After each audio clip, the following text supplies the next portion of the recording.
আসসালামু আলাইকুম। আজকে আপনাদের জন্য নতুন একটি রেসিপি নিয়ে আবারও হাজির হলাম। আশা করি আপনারা সবাই ভালো আছেন। আলহামদুলিল্লাহ আমিও ভালো আছি। আমি এখানে মোগলাই পরোটা বানাবো, তার জন্য 3 কাপ ময়দা নিয়ে নিয়েছি। আর নিয়ে নিয়েছি 1 চামচ লবণ আর 2 টেবিল চামচ চিনি। এখন সাদা তেল দিয়ে দিলাম 2 টেবিল চামচ। এটাকে আমি ভালো করে একটু এটা মিক্স করে নিব। মিক্স করে যে পর্যন্ত আমরা দেখব যে এটা মুঠ করলে দলা পেকে যাচ্ছে, তারপরে চাপ দিলে ভেঙে যাচ্ছে, তাহলে বুঝতে পারবেন আমাদের ময়দার খামিরটা রেডি। এখন আমি 1 কাপ পানি নিয়েছি, একটু একটু করে মিক্স করব, একবারে দিব না। যতটুকু আমাদের দরকার আমি অতটুকুই নিয়ে নিব। এখন আমি একটু একটু করে মেখে এটা একটা শক্ত ডো তৈরি করতে হবে। বেশি একটা নরম না, বেশি একটু শক্তও না, তাও একটু হালকা শক্ত থাকলেই ভালো। এটা আমি রেস্টে রেখে দেওয়ার পরে এটা পুরাটা নরম হয়ে যাবে।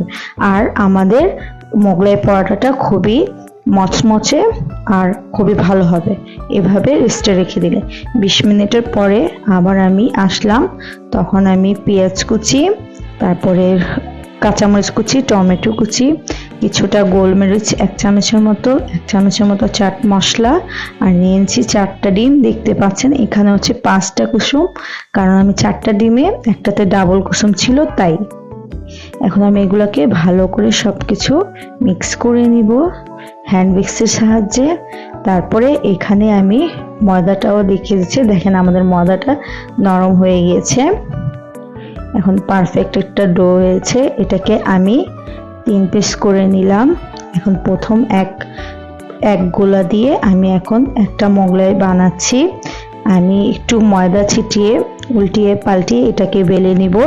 আর আমাকে এই মোগলাই পরোটার ডোটা প্রথম এইভাবে পাতলাও করে বেলে নিতে হবে, যাতে আমার আঙ্গুলের ডাইসটা বোঝা যায় পিছন থেকে।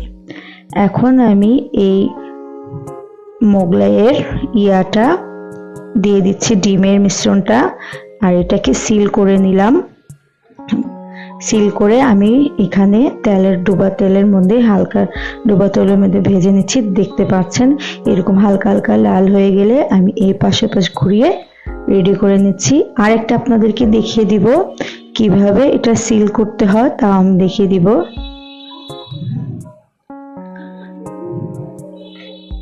একটু ধনে পাতাও দিয়ে দিলাম আপনাদের চয়েস অনুযায়ী। দেখতে পাচ্ছেন এটা পাতলা করে বড় করে বেলে নিতে হবে। এইভাবে পাতলা করে বড় করে বেলে নিলাম। এখন আমি এটাকে 2 পাশ দিয়ে